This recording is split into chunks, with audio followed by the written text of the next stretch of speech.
노화는 피할 수 없는 현상일까요? 아니면 어느 정도 그 속도를 늦추며 조절이 가능한 것일까요? 수명 연장과 항노화에 대한 관심이 커지면서 최근 각종 의약품, 화장품, 건강식품이 소개되고 있습니다. 진시황처럼 불로장생에 집착하다 파멸에 이르는 것도 문제가 되겠으나 건강하고 아름다운 노년을 준비하는 것은 100세 시대에 꼭 필요합니다. 저희는 이러한 항노화 프로그램을 치과에 적용시켜 보고자 이번 주제를 선정하였습니다. 내용의 깊이나 전문성은 다소 부족하나 적극적으로 그러나 부담스럽지 않게 환자분들에게 다가가고자 하는 것이 이번 발표의 취지입니다. 단순히 구강사진만 보고서는 실제 상태를 정확히 보기 어렵습니다.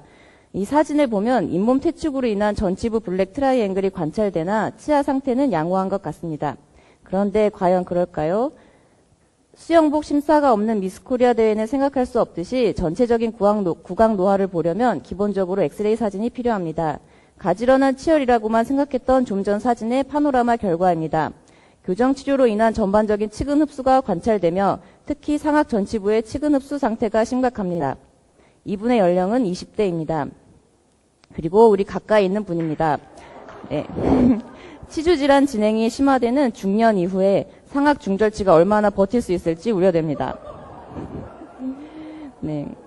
겉으로 보이는 동안과 몸짱만이 젊음의 척도가 아닙니다. 내부 장기의 건강이 중요하듯이 구강 내 노화도도 중요하게 고려되어야 합니다. 이 사진만 보고 누가 그 나이를 짐작할 수 있겠습니까? 50대 남성분의 파노라마 사진입니다. 이 파노라마는 45세 여성입니다.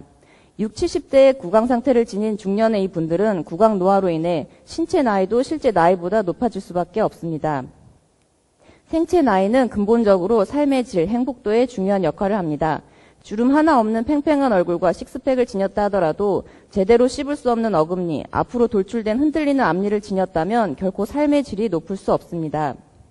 이번 발표에서는 먼저 구강 노화에 대한 기본적인 이해를 바탕으로 치아, 치주 노화의 증상을 살펴보겠습니다. 이후 환자들이 치과에서 쉽게 접근할 수 있도록 문진과 생활습관 점검을 통해 치과에서 활용할 수 있는 안티에이징 프로그램을 만들어 보고자 합니다. 구강 내 여러 조직의 노화 과정을 대략 살펴보겠습니다. 세포는 노화되면서 유독성 대사산물이 축적되고 조직 내 수분이 감소하며 결합 조직과 세포의 변성이 일어납니다. 이 때문에 분열 성장과 제구성이 감소하며 산화 속도, 효소계 반응 속도 저하가 일어나게 됩니다. 혈관은 혈액과 산소 공급이 감소하면서 혈관의 섬유와 석회화가 진행됩니다. 치은 구강 점막은 세균 침투, 기능적 외상에 대한 저항이 감소하고 치유가 느려지게 됩니다. 치아를 감싸고 있는 치주인데도 그 기능이 악화됩니다.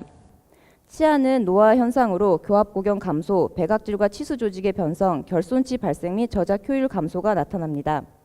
치조골 역시 혈관 분포가 감소되면서 대사율, 치유 능력이 감소하고 골밀도가 감소됩니다.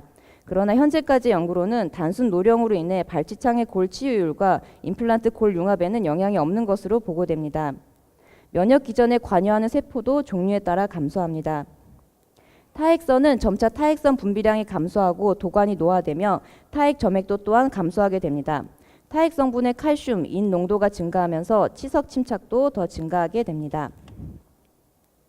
이제 환자들의 이해가 쉽도록 크게 치아와 치주의 노화로 나누어 증상을 살펴보겠습니다. 치아의 노화로 마모, 균열, 파절, 변색, 시린 증상이 발생하며 치주의 노화로 부종, 출혈, 치은 퇴축, 치조골 흡수, 크라우딩, 블랙 트라이앵글이 발생합니다. 이러한 치아 치주 노화가 진행되면 치아 상실로 이어지며 이 때문에 원활한 저작이 어렵게 되어 영양 결핍, 안모 변화, 뇌기능 감소까지 발생할 수 있습니다. 구강 노화가 뇌기능의 감소에 영향을 준다는 내용은 과장된 것이라고 생각하는 환자분들도 분명 계실 것입니다. 그러나 이미 심혈관 질환, 치주 질환과 같은 만성염증 질환은 인지장애와 연관됨이 밝혀졌습니다. 만성 치주염으로 인해 염증 산물이 전신으로 순환될 경우 혈관을 통해 뇌로 전달될 수 있습니다. 또한 치아 상실로 인한 저작 기능의 저하는 인지 기능 저하 위험도를 높이며 연구 결과에 따르면 한 개의 치아 소실 시 인지 기능 저하 위험도가 9에서 12%인데 비해 12개의 치아 소실 시 100%의 위험도가 있음이 보고되었습니다. 이제 치과에서 활용할 수 있는 항노화 프로그램을 만들어 보겠습니다. 항노화 프로그램의 첫 시작은 자가 증상 체크입니다. 환자는 셀프 체크리스트를 통해 치아와 치주 노화를 반영하는 항목에 체크를 하게 됩니다. 항목은 다음과 같습니다. 셀프 체크리스트를 바탕으로 환자가 현재 노화의 어느 단계에 속하는지 보여줍니다. 치아와 치주의 노화가 그림에 반영되어 있습니다. 1개에서 2개는 노화 초기 단계, 3개에서 5개는 노화 발전 단계, 6개에서 8개는 노화 심화 단계, 9개에서 11개는 노화 체제 단계로 총 4단계로 분류됩니다. 다음으로 생활 습관을 파악합니다. 앞서 셀프 체크리스트가 현재 나타나는 노화의 증상을 확인하는 것이라면 라이프 스타일 분석은 향후 발생할 수 있는 노화 위험도를 알기 위함입니다. 크게 식습관, 구강습관, 유전적 요인으로 나눌 수 있습니다. 라이프 스타일도 문진표를 작성하여 확인합니다. 식습관, 구강습관, 유전적 요인에 해당하는 항목이 다음과 같습니다. 식습관의 경우 음식 피라미드의 고유연근 음식을 선호하는가, 오돌뼈, 사탕, 얼음과 같이 단단한 음식을 씹어먹는 걸 좋아하는가, 그리고 구강습관으로 이갈이 이약물기 습관이 있는가, 평소에 머리, 목, 어깨 근육이 결리고 아픈가, 담배를 피우는가, 치과 검진을 받은 지 오래되었는가, 유전적 요인으로 부모님 중 잇몸이 안 좋은 분이 계시는가, 잇몸이 많이 내려갔는가, 입안에 뼈가 많이 튀어 있는가입니다. 라이프 스타일 분석으로 이제 노화 위험도를 예측합니다. 위 문진표의 각 항목에 체크된 내용을 바탕으로 방사형 형태의 차트를 만듭니다. 식습관, 구강습관보다 유전적 요인의 비중을 좀 더 크게 반영하였습니다. 김포 사과나무 치과의 직원들을 대상으로 셀프 체크리스트와 라이프 스타일 체크리스트를 시행한 결과입니다. 셀프 체크리스트에서는 20대 초반에서 이미 노화 발전 단계에 속하는 사람이 6명이나 되었고 20대 후반에 1명은 노화 심화 단계로 체크되었습니다. 이 노화 심화 단계로 체크된 사람의 라이프 스타일을 분석해 본 결과 식습관에 해당하는 문항이 1개, 구강습관이 2개, 유전적 요인이 3개 체크되었습니다. 이를 도식화하여 방사형 그래프로 나타낸 것입니다. 전체 삼각형 중 빨간색 부분이 차지하는 비중이 매우 크며 이는 그만큼 향후 노화 위험도가 높음을 말해줍니다. 이 표의 주인공은 아까 처음에 소개했던 파노라마 사진의 주인공입니다. 네.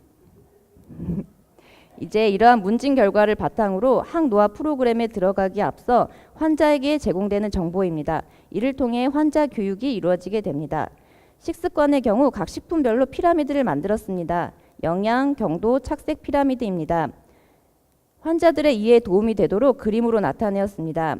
잇몸 건강에 도움이 되는 음식을 표시하였습니다. 치아에 좋은 음식과 해로운 음식을 나누어 표시하였습니다.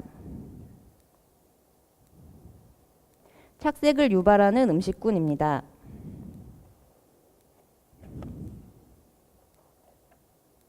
크랙이나 파절을 유발할 수 있는 음식군입니다.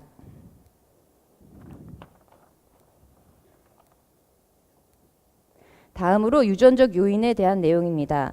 유전적으로 감수성, 구강 내 세균, 바이오타입이 영향을 받게 됩니다. 이 중 페리오돈탈 바이오타입이란 치조골을 포함한 페리오돈티움의 특성을 표현한 것입니다. 스켈롭트 신 타입과 플렉식 타입으로 나눌 수 있습니다.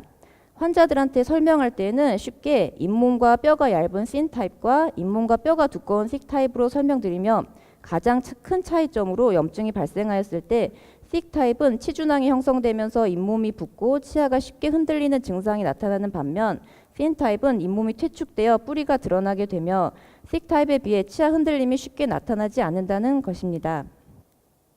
오랄 안티에이징 프로그램을 설명할 때 환자에게 과잉치료와 예방치료의 차이점을 분명히 해야 합니다. 치과의 항노화 프로그램은 피부과나 성형외과에서 시행하는 것처럼 고가나 과잉치료가 아니며 오히려 최소의 비용으로 환자의 건강한 삶의 영위를 가능하게 하는 것입니다. 사전에 질환의 발생 및 진행을 방지하여 치료 비용 절감뿐만 아니라 자연 치아를 건강하게 유지할 수 있습니다. 오랄 안티에이징 프로그램의 플로우입니다. 처음 환자가 내원하면 문진표 작성을 시작으로 엑스레이 촬영, 여기에서 파노라마 촬영은 필수적입니다. 그리고 구강 검진을 시행하며 정확한 상담을 바탕으로 치료 계획을 수립합니다. 치료에 들어가기 앞서 환자 교육이 이루어지며 필요한 1차적 치료가 끝나더라도 내원 주기를 설정하여 지속적인 정기 관리에 들어갑니다. 오랄 안티에이징 설문지를 따로 만들어 보았습니다. 이를 바탕으로 환자의 병력과 성향, 치과 치료에 대한 인식을 파악할 수 있습니다. 다음은 환자들이 한눈에 본인의 상태를 알 수 있도록 표를 만들었습니다. 이는 초진 검진 시뿐만 아니라 정기적인 내원 시 꾸준히 재평가하여 비교가 가능하도록 할 것입니다. 충치 치주 상태를 평가하고 칫솔질 상태가 어떠한지 세균막 지수를 표시하도록 했습니다. 부가적으로 라이프스타일 방사형 그래프를 첨부하였고 치아에 좋은 음식과 칫솔질 방법도 참고할 수 있도록 기재하였습니다. 대략적인 치료 계획입니다. 노화 초기 단계에는 정기적인 스케일링 및 우식 치료를 하며 식습관 주의에 대한 환자 교육을 실시합니다. 노화 발전 단계에서는 정기적인 잇몸 관리 및 불소도포, 시린이 전용 치약 사용을 고려합니다. 노화 심화 단계에서는 치주 수술과 같은 전문 잇몸 치료를 비롯하여 치주 교정을 고려합니다. 노화 체제 단계에서는 기능 회복을 위한 보철 치료에 주안점을 둡니다. 치료 계획 수립 시 소극적 관리와 적극적 관리로 구분하여 세울 수 있습니다. 소극적 관리를 통해 최소한의 기능만을 회복시킬지 아니면 적극적 관리를 통해 최대 기능의 회복을 꾀할지는 환자 상담 시 환자의 성향과 전신 및 구강 상태 그리고 비용 등을 고려하여 선택하게 됩니다. 치준환 관리에서 소극적으로 관리할 경우 치근활택술, 치은연화 소파술을 시행하고 구강 보조 용품을 사용하게 하며 적극적인 관리가 필요한 경우에는 치주 판막술과 발치가 이루어집니다.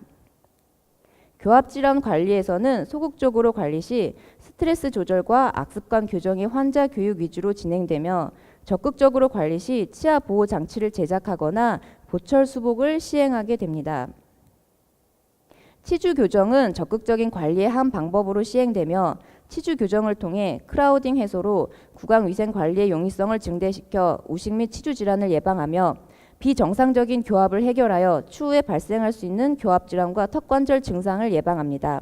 신맥에서는 당연히 부가적으로 따라오는 결과입니다. 이제 본격적인 치료입니다. 노화 초기 단계에는 미약한 치은 퇴축, 미약한 치준항 형성, 크레이즈 라인이 관찰되며 TFO가 보이기도 합니다. 스케일링, 불소도포를 시행하며 환자에게 올바른 칫솔질 방법과 식습관에 대해 교육합니다. 치료 이후에는 6개월에서 1년의 정기검진 기간을 설정합니다. 노화 진행 단계에서는 치근 노출, 중등도의 치준항 형성이 관찰되며 부분적인 범랑질 파절 및 어브프렉션이 나타나고 크랙 라인도 관찰됩니다. 잇몸 관리 및 치경부 충전을 시행하며 시린이 전용 치약 사용과 적극적인 식단 관리를 교육합니다. 정기검진 기간은 5에서 6개월로 설정합니다.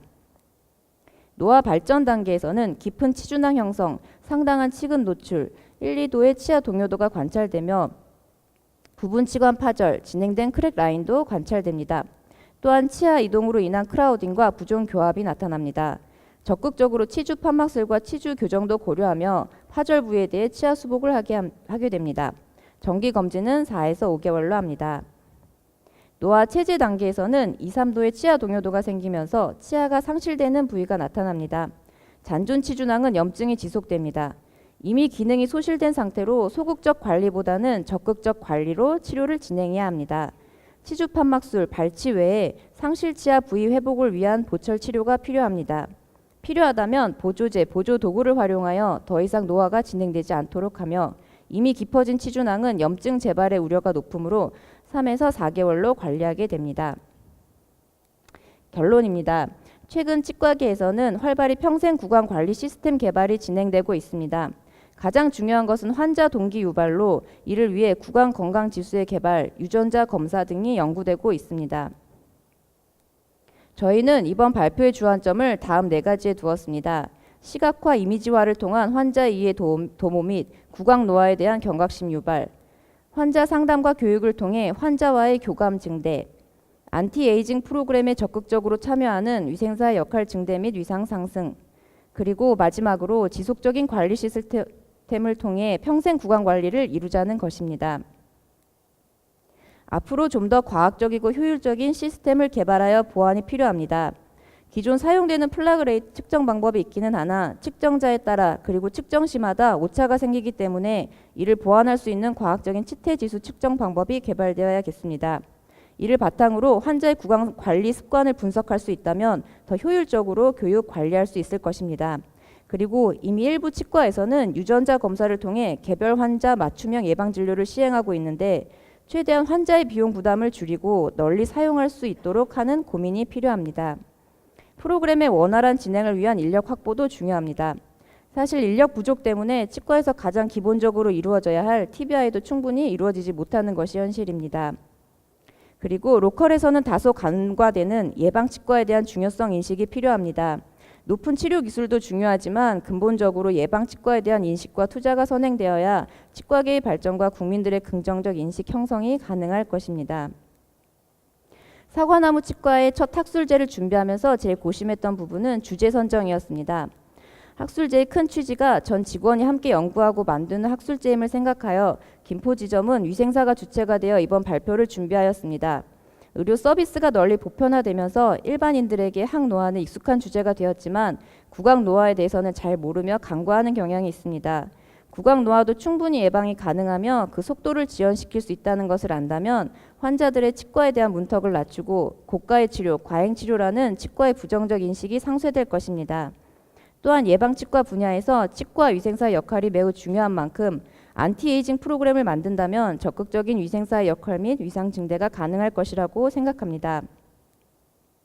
이번 발표의 주제 선정부터 자료 수집, 프로그램 고안에 이르기까지 실질적으로 모든 것을 담당한 김정은 팀장님, 그리고 뛰어난 미술 실력으로 환자 이해를 도울 수 있는 그림을 그려준 안다솜 선생님, 포토샵은 껌이라며 뚝딱 컴퓨터 작업을 해준 김현희 선생님 특별히 감사드리며 이상 발표를 마치겠습니다. 경청해 주셔서 감사합니다.